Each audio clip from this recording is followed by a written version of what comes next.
Okay. 3, 2, 1. We're here with the champion of the Cards HQ Open. Hello. Q is too short. Bo herself. Hello, hello. Yep, I won the Cards HQ tournament. I went undefeated through Swiss and then undefeated through Top Cut, which is something that I don't think has really happened very often, if at all, in Elestrals. The undefeated curse is very real. It is. So why don't you walk us through what's going on tonight? We've seen a lot of cards from you on stream. Yep. So the deck we're playing actually, it's rabbit control. We have rabbits. These cards are generating advantage, whether that be from your deck or from your underworld. This card actually puts your opponent in a lot of different predicaments. Good cards. And then they're also enabled a lot by the other cards that we are playing in this deck. Is this rabbit control or is this cat nexus? Why are there cats in here, Bo? Why are there cats in here? So Kinleo needs no introduction. It is one of the strongest Elestrals. Many tops, no wins until now, somehow.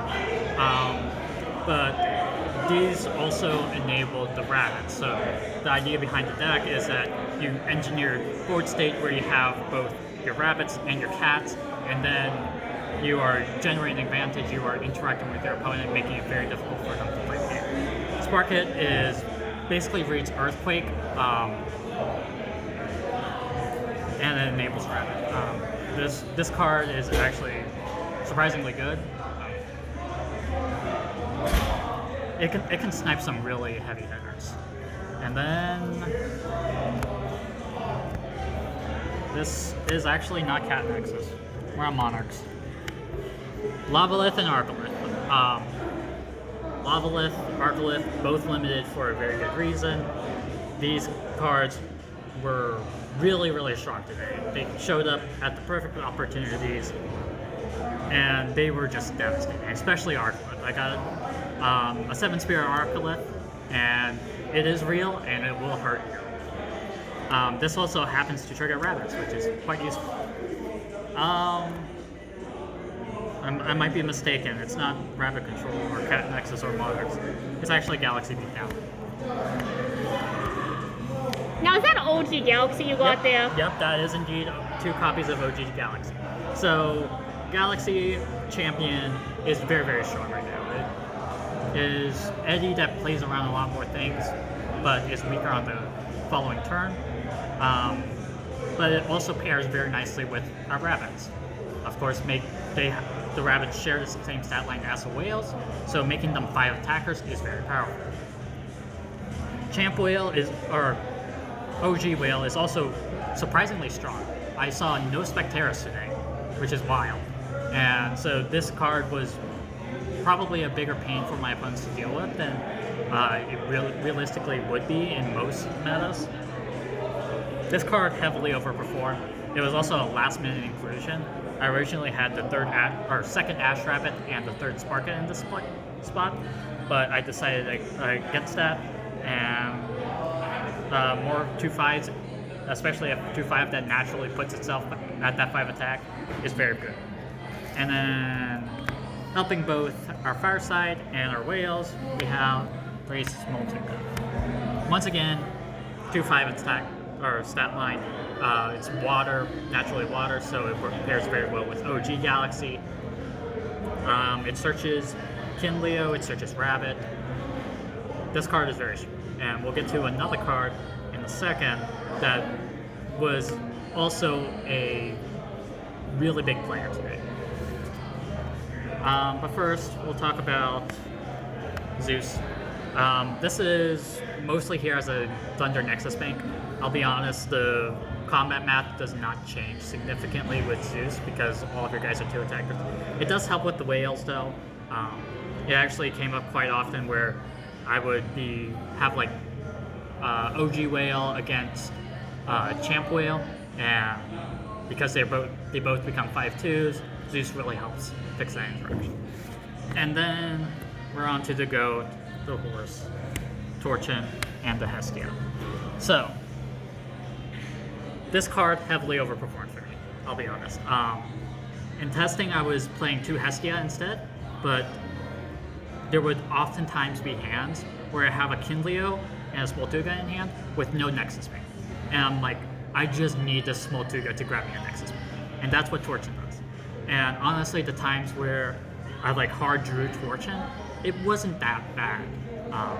It's not great to go normal cast Torchin, Hestia cast Kinleo, but in a pinch, you get your bank, you get your Kinleo out, that immediately threatens an answer, or threatens another Elestral, and it really forces your opponent to you better have Gorgon's Gaze. So, also, Champ Torchin with the full gold stamp. How do you feel sleeving up that card? Just like how I felt the Champion Rabbit. If you wanted to put it in a slab, you simply had to beat me. Then we're moving on to pretty standard runes, Ambrosia. This deck plays 3 different colors. You really want to be able to juggle between them, and Ambrosia lets you do that. It also is nice to have 3 copies, that way you can guarantee it off of Ashra, but it never happened to me. No infinite value? No.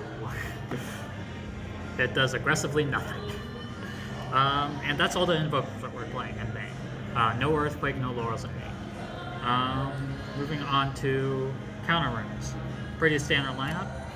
Triple Gorgon's Gaze, triple Shield of Achilles, the Argo with double Necklace, 2 Altar of Stars, and double Tsunami. So, Gorgons, of course, very strong. Shield, also very strong. Tsunami, very strong, of course. And then Altar triggers rabbits. So good. And then double Necklace off of Argo. Argo, of course, is very good with the cats because cats can Nexus off of them, off of the artifacts that you get. But I chose double Necklace because the other artifacts don't do as much as Necklace most of the time. So the main artifact that you might want to put here would be Liar, because 2 5s, you can make them 5 attackers. The thing is that Necklace makes that a 7 attacker.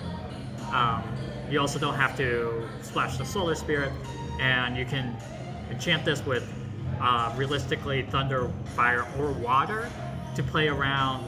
Like, you can play around Monsoon, but you can also play for Kinleo and Spark It Nexus Banks, as well as Alter Nexus Banks.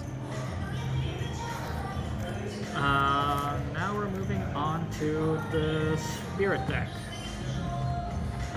So we're actually on 6 Water, 7 Fire, 6 Thunder, and a Frost. Frost, of course, is for side deck Cryoblast. And then these ratios felt good enough today. Water was definitely a little heavy, I felt like. Even in water-heavy hands, I did not feel like I needed all 6 Water Spirits. Definitely felt low on fire quite a few times, especially when you go through the Hestia combo early on. I found myself, oh shit, I have like 3 fire guys in hand, but no fire spirits left. Similar problems happened with Thunders, especially when playing with Arcolith. With Arcolith, you're dumping half of these for the Underworld, and then so you're left with really 1 Flex Spirit and then 2 more for the Arcolith. So that felt a little tight, so I would probably move a Water over to a Thunder. But it did well enough today, so. And then we're moving on to side deck. Starting off, double Quackle. Mostly for time. It didn't really come up, to be honest. It's kind of just okay. Probably would have preferred like the vets in the spot. The one resting. This is our only invoke removal. Outside of the Crab Blast, we are not on the Earthquake because the Spirit map does not allow it.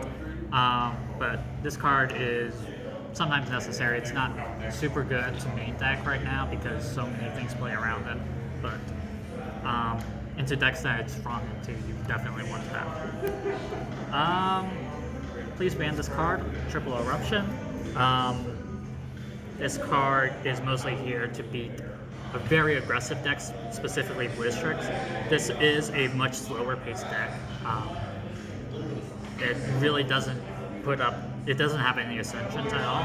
So combating Ascensions is kind of difficult outside of specifically Kidleo. Whale can do it sometimes, but it's If I don't tricky. see you two, just gonna go ahead.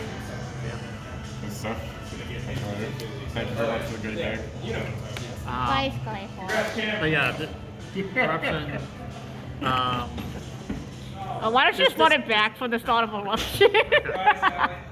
Bye bye. Have a nice night, you two. You're just gonna cut it? Yeah, we'll cut it.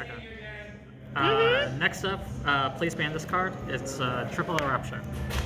This is mostly here for really aggressive decks that go really low on Spirit, particularly Blizztrix, because this deck does not have any Ascensions. Combating Ascensions is kind of difficult outside of specifically Kidleo. Champ Wheels can get over some things, but they aren't too relentless. So just saying I win the game when your opponent does something is not fair. Please ban this card. Crab Blast. Into the matchups it's good into, you want it. Into matchups that it's not good into, you don't really want it. It's Crab Blast. It's very strong into fire specifically. It's okay into just about anything else. We love Cryo Blast. And then our counter runes in here. Triple PTA that we did not fit in the main. Into certain matchups, PTA is very strong because of the fire. You just want more removal in certain matchups. Triple Pandora's Box, very relevant with Den Turbo. Played it in Swiss and then in top 8. This card actually won me my Swiss matches. Did not show up in the top 8 matches. And then the third card is Tsunami, because Tsunami is just good. You just don't want to be running 3 of it in case your opponent is really playing around it. So that's the deck profile. I genuinely don't know what kind of identity it is. Rabbit Control, Cat Nexus, Fire Thunder, Argo stuff. It's just good. So how does it feel now that, like, back to back, you've won 2 major tournaments, and people have told you that the cards that you're using, you know, Lustragon, Hestia, aren't good? There is potential in a lot of cards. Just, it's really important to pair those cards with what works. And with Hestia, it's specifically Kidleo. If you pair Hestia with just about anything else, you don't get enough value from the Hestia.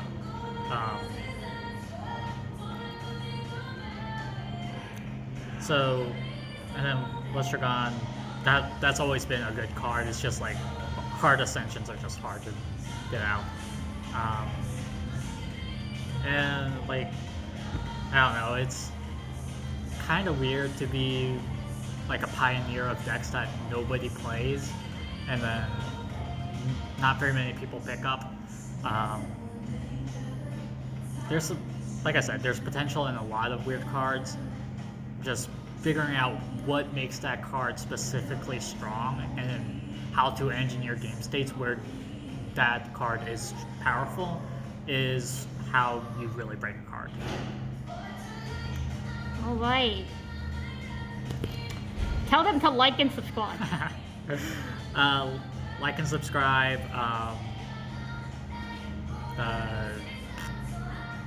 Yeah. This has been Bull from the Penthouse.